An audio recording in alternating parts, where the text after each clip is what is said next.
inside the octagon. What a fight. Unbelievable. Well, it's how crazy the sport is. I was talking, it's what makes this sport the greatest sport in the world. The UFC is the pinnacle of mixed martial arts, where fighters from around the world compete to prove their dominance in the octagon. There's always been questions in the martial arts, like what if a karate guy fought a judo guy, and what the Ultimate Fighting Championship did is say, let's find out. It gets pretty intense, I mean. Yeah, it's pretty amazing. It's great. Winning a UFC fight requires a combination of skill, strategy, and adaptability. There are several ways a fight can end, each with its own nuances and implications. Today, we explore the various methods of victory, the rules governing the sport, and the strategic elements that can determine the outcome of a fight, and who is best at putting these methods into action. Undoubtedly, the most spectacular and fan-friendly way to win a fight is via knockout. People want to talk to reality here. Now see me in action. You think the come out comes overnight? You ain't lying. This is the draft. These things don't just happen. Oh my God, this is crazy. A knockout occurs when a fighter is rendered unconscious due to a legal strike. This is one of the most definitive ways to win a fight, as it leaves no doubt about the victor. KOs are often the result of a well-timed punch, kick, or knee that lands with precision and power. When a punch hits your face, your legs go, everything like shuts off. Like if you get rocked and you see like a person go down, it's not that they go down like, oh, there's so much pain, I have to go down. No, you get hit and everything shuts off. It just goes. Some fighters are able to find knockouts using their superior skill and positioning, while others rely on raw power to get the job done.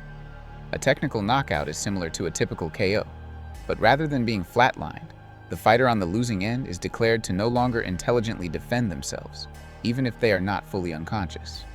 This can happen due to a flurry of strikes, a fighter being unable to respond to the referee's instructions, or a corner throwing in the towel to protect their fighter.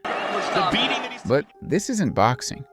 There's a whole other dimension to fighting on the ground, which comes with more ways to win. If you're a good athlete and you're strong, you can hit hard, but in a jiu-jitsu match or a guy who's a jiu-jitsu black belt, there's no chance for like a lucky submission.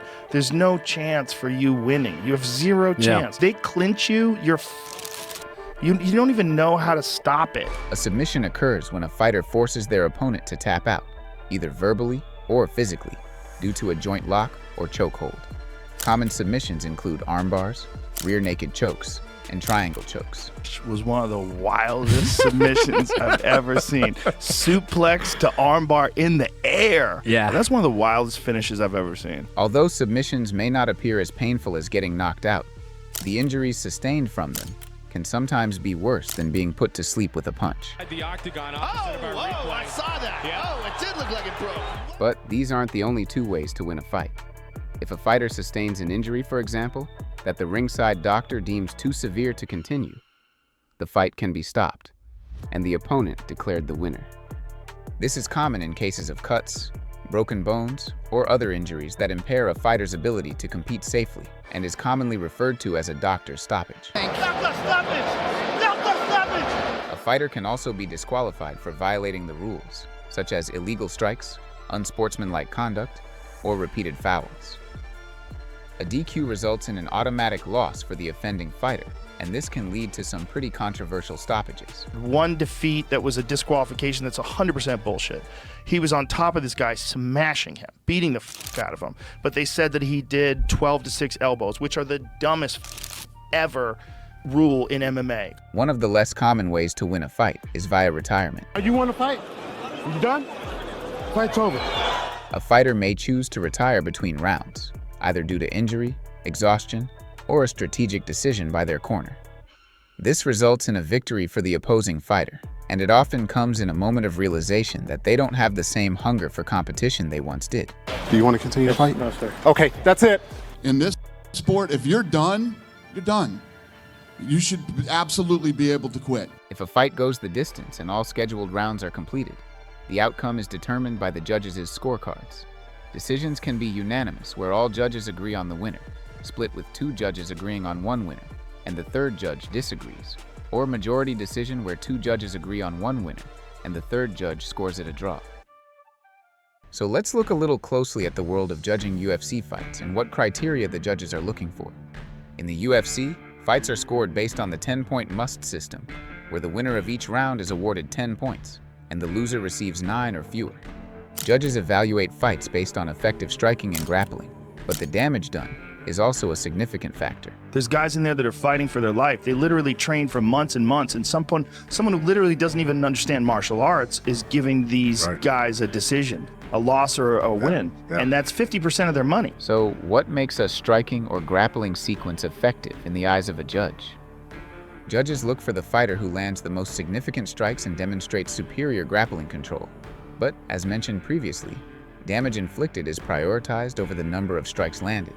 So even if a fighter is controlled or outstruck on the feet numerically, a big knockdown or cut inflicted by the other fighter can swing the score in the eyes of the judges.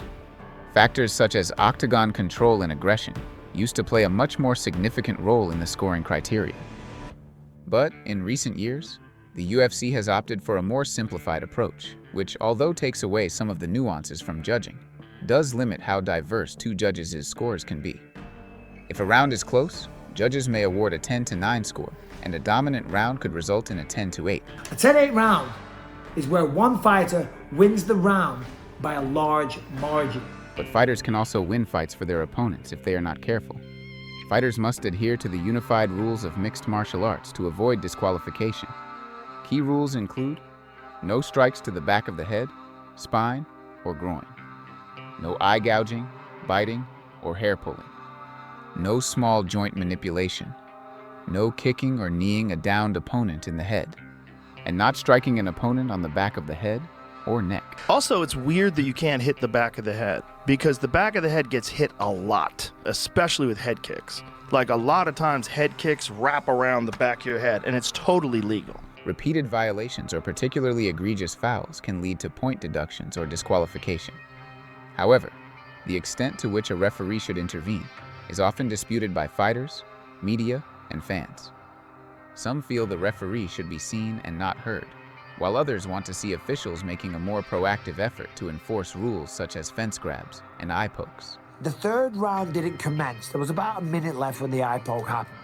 Number one, I think we should have had a point deducted. The referee plays a crucial role in ensuring fighter safety and enforcing the rules. They have the authority to stop the fight if a fighter is unable to defend themselves, issue warnings, deduct points, separate fighters, and restart the action, and call for a doctor's evaluation if a fighter appears injured. The referee's decisions can significantly impact the outcome of a fight, making their judgment and experience vital. While some referees are celebrated for being excellent adjudicators of the sport, others become villains of the community. Does anybody here disagree with me that Mazzagatti is a toolbox? I think it's disgusting. I think he's disgusting, and I never want to see him reffing ever again. If a referee stops a fight too early, it can lead to controversy, as the losing fighter may feel they could have recovered and continued. Conversely, a late stoppage can result in unnecessary damage to the losing fighter. Come on! It's not over. Stop the fight! A referee's decision to deduct points for fouls can swing the outcome of a close fight, especially if it goes to a decision. In grappling-heavy fights, the referee's decision to stand fighters up can favor the striker, while allowing the action to continue on the ground can benefit the grappler. I'm not a fan of stand-ups. I don't believe in them. I think a round is only 5 minutes, and if a guy like Sean Shirk can get on top of you and hump you for 5 minutes, tough shit. You know, you need to learn how to get off your back, you need to learn how to sweep, you need to learn how to counter. Winning a UFC fight is not just about physical prowess. It also requires a well-thought-out strategy. Fighters and their coaches must study their opponent's strengths and weaknesses to exploit vulnerabilities. I study everybody extensively, and then I come up with their patterns. I figure out the way they flinch. I figure out their first favorite punch, their second favorite punch, their third, their favorite combinations, their setups to their takedowns, when they clinch, what side their head's going to be on. Literally everything. I know everything about every opponent. Fighters need to adapt their game plan mid-fight based on how the opponent is performing. Manage energy levels to avoid gassing out in later rounds, and mix up striking and grappling to keep the opponent guessing. For example, a striker might aim to keep the fight standing, while a grappler might look to take the fight to the ground. The ability to adjust and counter an opponent's strategy is often the difference between victory and defeat. A famous matchup that juxtaposed striking and grappling against each other was Khabib versus McGregor. Khabib had such success with his wrestling in the early rounds. He was able to distract Conor with the takedown threat to have success on the feet in later rounds. Fighters will also base their game plans around their skills and natural attributes that they bring into the fight with them. As we have mentioned him already, Conor McGregor tends to game plan for a fast and aggressive fight, hoping to get his opponent out of there early. But if the man standing across from him is able to endure the wild first round as Nate Diaz did, they can rally against the super aggressiveness of the Irishman later on. Speaking of the Diaz brothers, both Nick and Nate also built strategies around their natural cardio advantage, dragging opponents into deep waters before finishing them off with relentless volume. Didn't try to take him down, just banged it out with him and dragged him into deep water and then knocked him out. And it was incredible. A modern-day example of someone effectively weaponizing cardio is Merab Dvalishvili, who overwhelms opponents by constantly shooting takedowns until they are no longer able to muster the energy to put up much of a fight at all. I've just never seen cardio conditioning like that. He's just crazy. But having a huge wrestling and cardio advantage means nothing if the athlete doesn't plan exactly how they will curate the circumstances for success. Naked takedown attempts are easily punished if too predictable, as Ben Askren quickly found out when he took on keen striker Jorge Masvidal. Winning a UFC fight is a multifaceted endeavor that combines physical skill, mental acuity, and strategic planning. Whether it's a spectacular knockout, a technical submission, or a hard-fought decision, each method of victory requires a unique set of skills and a deep understanding of the sport's rules and nuances. Fighters must also navigate the influence of judges and referees, who play pivotal roles in determining the outcome. Ultimately, success in the UFC is a testament to a fighter's dedication, adaptability, and mastery of the art of combat.